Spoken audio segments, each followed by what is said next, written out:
Okay, so this time you've really sent us a fascinating collection of articles and videos. Yeah. And looks like we're going to be diving into the world of booktube and fandoms and, Oh, yeah. well, let's just say relationship complication. Yeah, complicated might be an understatement, actually. Right.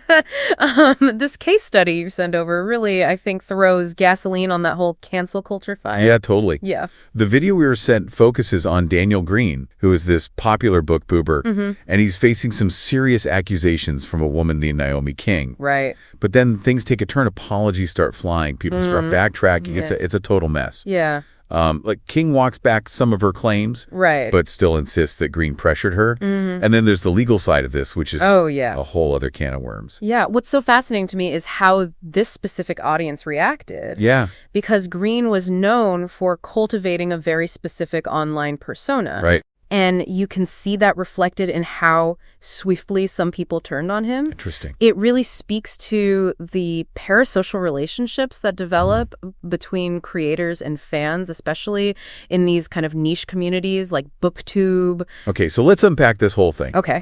From the beginning, we have King's initial accusations against Greene, Right. which he denies. And it's crucial to remember the backdrop here. Okay. Greene is very publicly married. Right. So these accusations carry the weight of alleged infidelity. Oh, wow. Which adds fuel to that initial firestorm. Okay, and then the BookTube community reacts. Yes. And we see other content creators condemning Greene, calling for people to unsubscribe. It's like a digital witch hunt. But here's where that's really interesting for us. Okay. This wasn't just any pile-on. Okay. If you look at who HEO specifically turned on Greene first, it was largely creators who, prior to all of this, had built their platforms on very similar values to what Greene himself espoused. So they were trying to protect their own reputations by being like the most righteous and condemning him. It's definitely a possibility, and it speaks to the competitive nature of online communities. Yeah. Especially those that are built around like shared values or ideologies. Right. When one member stumbles, others might feel pressured to distance themselves. Yeah. Even overreact to protect their own standing within the group. Wow, it's almost like high school all over again. Exactly. Yeah. But with global reach and much higher stakes. Right. And then we have the plot twist. Okay. King retracts some of her accusations. Right. And those other creators start issuing apologies for jumping the gun. Oh, wow. Yeah.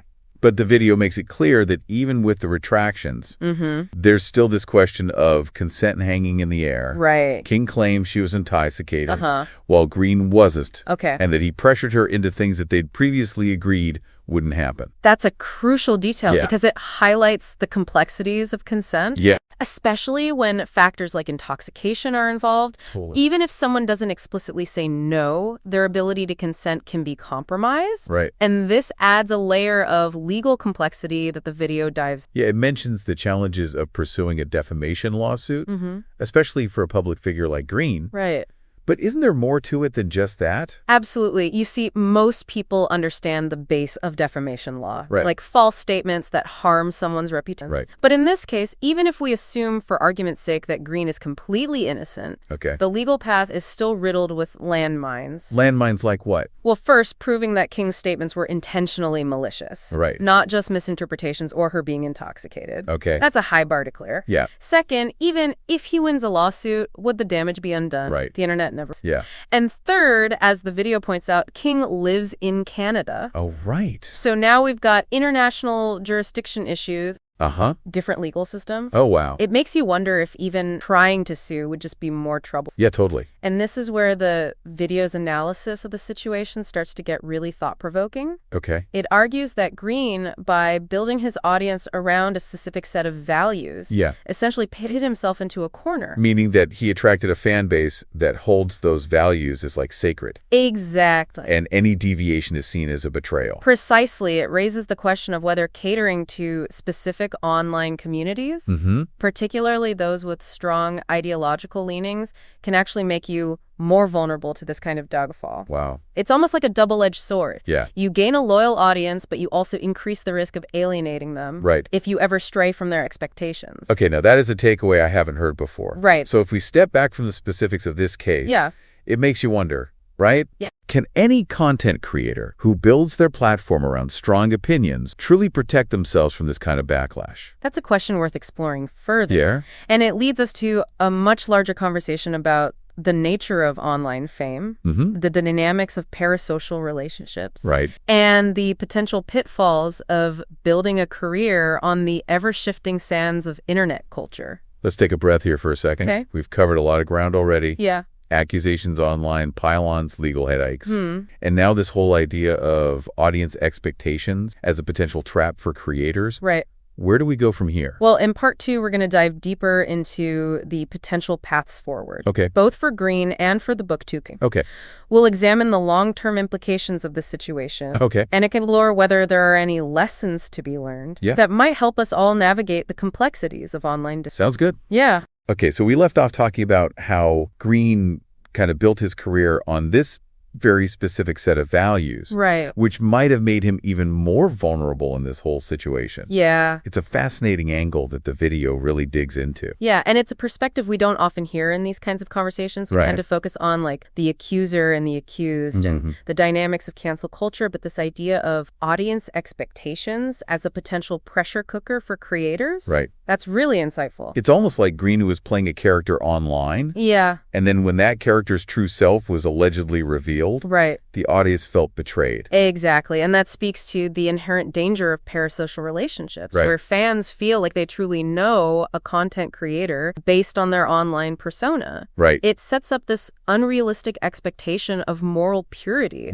where any perceived deviation can lead to just a swift and brutal backlash. But the video doesn't shy away from painting a pretty bleak picture of Greene's future. Right. It basically says he's stuck now and his career's potentially ruined. Well, the video focuses on a specific interpretation of the show. Okay. One that really emphasizes the unforgiving nature of online outrage. Right. But I think it's important to remember that people can and do rebuild their lives and careers after facing public scrutiny. So you're saying there's hope for Greene even after this massive hit to his reputation? Hope is a tricky word, but let's look at it this way. Okay. What are Greene's options? Right. The video focuses on the challenges of staying in the book base. Yeah. And they're not wrong. Rebuilding trust with that audience would be a monumental task. But you mentioned other potential paths forward in the last part. Yes. Could you unpack those a bit more? Sure. One option is to kind of leverage this experience as a springboard for reinvention. Okay. Instead of trying to win back his old audience, Greene could shift his focus. Okay. Maybe he explores different genres, collaborates with creators outside the BookTube bubble, or even leans into this controversy by becoming a cautionary tale. Interesting. And speaking about the dangers of online fame and the complexities of cancel culture. So turning his experience into a kind of meta commentary on the whole situation. Right. That's a really interesting angle I hadn't considered. It's about reframing the narrative instead of being defined by this controversy. Yeah. He could use it as a platform to discuss these larger issues related to online culture accountability and the challenges of navigating a digital world where reputation is both fragile and fiercely contested. Okay, but let's say he does want to try and salvage his career within the BookTube community. Okay. What would that even look like? That would require a level of transparency and vulnerability that we rarely see from public figures, especially online. Right. He would need to address the accusations head on, take responsibility for any missteps, and demonstrate a genuine commitment to growth. And that's assuming that his audience is even willing to listen? Exactly. And that's the biggest hurdle. Right. Even if he delivers the most heartfelt apology, engages in meaningful dialogue,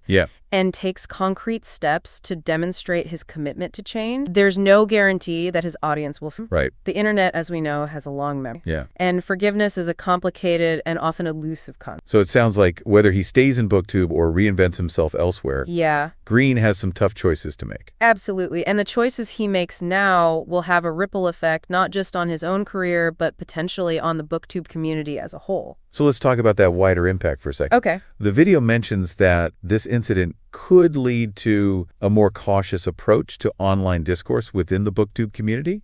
Is that necessarily a bad thing? It's a double-edged sword. Okay. On the one hand, increased caution could lead to more self-censorship, where creators are afraid to express strong opinions or engage in robust debate for fear of facing a similar backlash. Yeah. And that could stifle creativity and limit the diversity of perspectives within the community. But on the other hand? On the other hand, it could also lead to a more thoughtful and nuanced approach to online discourse. Okay. Creators might be more inclined to fact check before sharing information. Right. Consider the potential impact of their words and engage in more respectful dialogue even when they disagree. So maybe this incident could be like a catalyst for a more mature and responsible BookTube community. It's certainly possible. One where creators and fans alike are more aware of the power and potential pitfalls of online interaction. Yeah, and it speaks to a larger trend we're seeing across various online communities. Okay. Where the initial knee-jerk reactions of cancel culture are gradually giving way to a more nuanced understanding of accountability and the complexity of human. It's almost like we're all collectively figuring out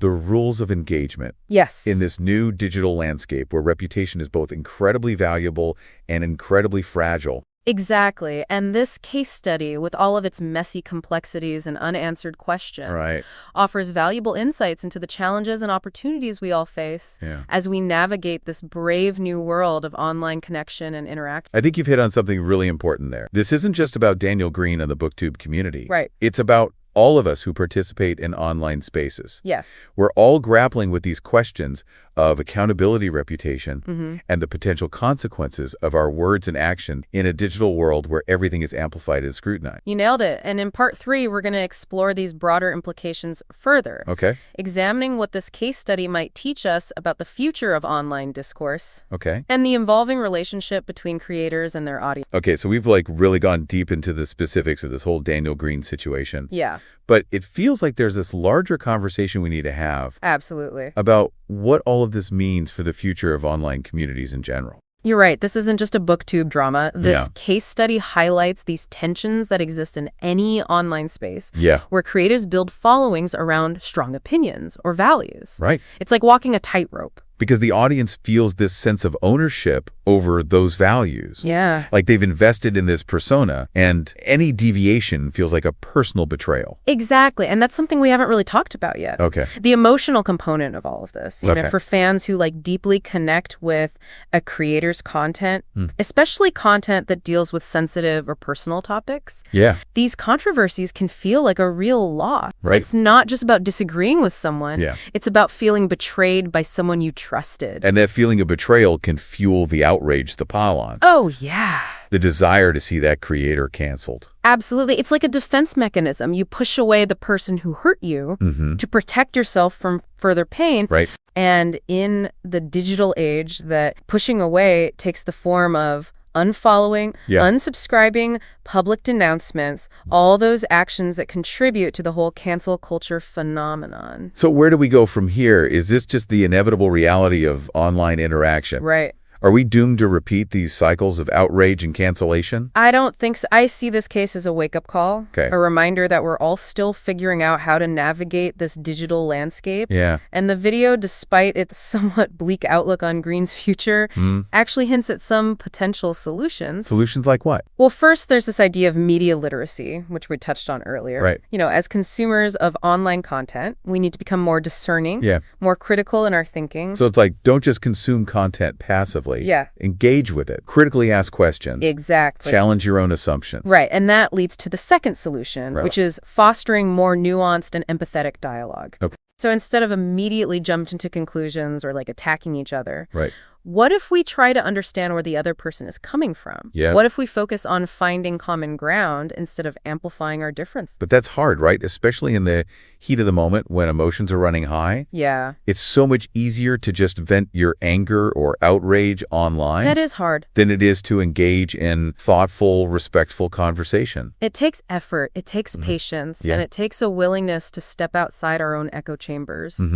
But I think it's the only way forward if we want to create online communities that are truly inclusive, where people feel safe to express themselves authentically, even if they hold different opinions. Okay, so we need to be more media literate and more empathetic in our online interactions. Yeah. What else can we do to prevent these kinds of situations from happening again and again? I think we need to shift our focus from punishment to restoration. Okay. So instead of just trying to cancel someone who has made a mistake, what if we focused on creating opportunities for accountability accountability growth and reconciliation. So instead of just kicking someone out of the community, we try to figure out ways to bring them back in. Yeah. Help them learn from their mistakes and become better members of the community. Exactly. It's about recognizing that people are capable of change, that redemption is possible. I love that idea. And it's about creating a culture of forgiveness and second chances, both online and off. Yeah, it's about focusing on healing the community, not just punishing the individual. Precisely. And I think that's a much more sustainable and ultimately more fulfilling way to build online communities that are both vibrant and... So what's the final thing away here? What do we want our listener to walk away with after this deep dive into the Daniel Greene situation and all its implications? I think the key message is this: online communities are still very much a work in progress. Yeah. We're all learning as we go, figuring out how to balance freedom of expression with accountability.